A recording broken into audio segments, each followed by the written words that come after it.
ወደ ዛሬ መልእክቴ የሉቃስ ወንጌል ምዕራፍ 18 ቁጥር 10 እንዲህ ይላል። እንደውም ከ9 ልጀምርና ላነብ። ጻድቃን እንደሆኑ በራሳቸው ለሚታመኑና ሌሎቹን ሁሉ በጣም ለሚንቁ ይህን ምሳሌ ነገራቸው። እንዲህ ሲል ሁለት ሰዎች ሊጸልዩ ወደ መቅደስ ወጡ። አንዱ ፈሪሳዊ ሁለተኛውም ቀራጭ። ፈሪሳዊ ቆሞ በልቡ ይህን ሲጸልይ እግዚአብሔር ሆይ እንደሌላ ሰው ሁሉ ቀማኞችና አመፀኞች አመንዝሮችም ወይም እንደዚህ ቀራጭ ስላልሆኑ አመሰግናለሁ። በየሳምንቱ ሁለት ጊዜ ጾማለሁ፣ ከማገኘውም ሁሉ አስራት አወጣለሁ አለ።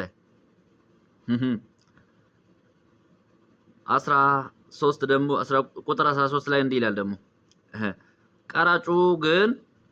ቀራጩ ግን በሩቅ ቆሞ አይኖቹን ወደ ሰማይ ሊያነሳ እንኳን አልወደደም። ነገር ግን አምላክ ሆይ እኔን ኃጢአተኛውን ማረኝ እያለ ደረቱን ይደቃ ነበር ይላችኋለሁ። ከዚያ ይልቅ ይህ ጻድቅ ሆኖ ወደ ቤቱ ተመለሰ ይላል። እና ያንን ካለ በኋላ ደግሞ የሚጨምረው ሐሳብ ራሱን ከፍ ከፍ የሚያደርግ ሁሉ ይዋረዳል፣ የሚዋረድም ከፍ ይላል፣ ወይም ራሱን ዝቅ የሚያደርግም ከፍ ከፍ ይላል ብሎ ይናገራል። ስለዚህ ይህ መልእክት ለዛሬ ቤተክርስቲያን በዛኔ የዛሬው ቤተክርስቲያን ትዝ ተብሎ ወይም እንዲሁ ታይቶ የተጻፈ መልእክት ይመስለኛል።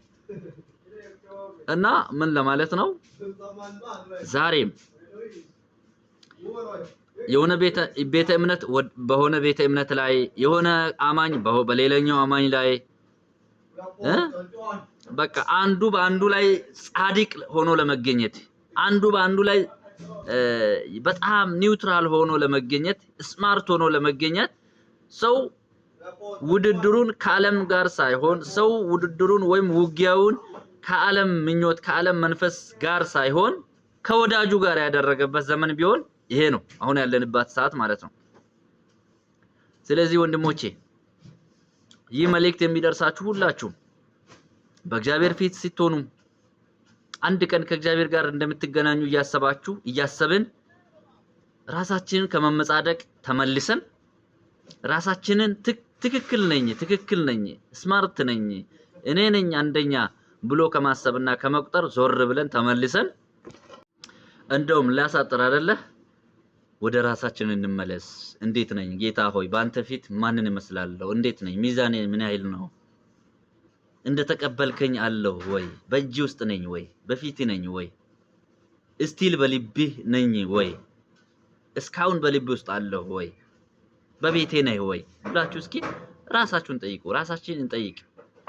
የት ነኝ እንበል፣ ወዴት ነኝ እንበል።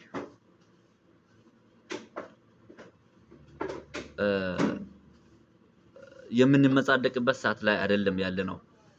በርግጥ የጸጋ ዘመን ነው። በርግጥም ጸጋው እየተትረፈረፈልን ዘመን ነው። ነገር ግን እኛ የት ነን የሚለውን ነገር ማንን እመስላለሁ የሚለውን ነገር አገልግሎቴስ እንዴት ነው? ፍሬያማ ነው ወይ? ነገ ላይ አላፍርበትም ወይ? ወደፊት ሲጠጋ ወይም ያኔ በስተመጨረሻ ሲሰበሰብ በፊት ሲቆም አላፍርበትም ወይ? የዛሬ ውሎዬ የዛሬ ህይወቴ ምን ይመስላል? ጤናማ ፍሬ አለው ወይ የሚለውን ነገር ዛሬ ላይ ቆም ብለን ካላሰብን ምናልባት እየተጎዳን እንዳንገኝ ከምለው አንፃር ነው። ወዳችኋለሁ። ተባረኩልኝ። ኮፒ ሊንክ ሼር አድርጉ። ተባረኩ።